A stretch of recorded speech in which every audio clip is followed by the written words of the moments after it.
কোথায় এসছিস সোনা? হ্যাঁ, ঠাকুর নিতে? কি ঠাকুর নেবে? কি ঠাকুর নেবে? এটা এটা কোন ঠাকুর? এটা কোন ঠাকুর বলো? মাতারা।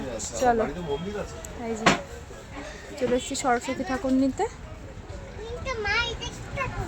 হ্যাঁ দেখো তো বাবা কোন ঠাকুর নিচ্ছে। চলে এসছি। সোনার প্রথম হাতে গপুটা দেখ কত সুন্দর, সে আমাদের বাড়ির মতন গপু, দেখেছো মা?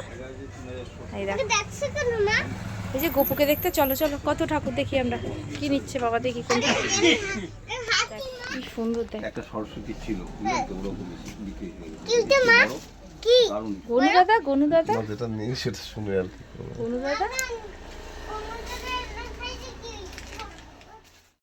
এখানে আরও অনেক ঠাকুরের সুন্দর সুন্দর মূর্তি আমরা দেখলাম।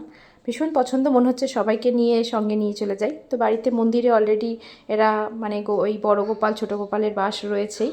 এবার দরকার আমার শুধু একটা ছোট্ট সরস্বতীর, ছেলের হাতে খড়ি বলে কথা। তো সেটা আর মন্দিরে রাখা হবে না, সেটা রাখা হবে ইছাপুরের বাড়িতে, সোনার ইছাপুরের বাড়িতে। আমরা এই যে ফাইনাল করে ঠাকুর নিয়ে চলে এসেছি পলতাতে। এবার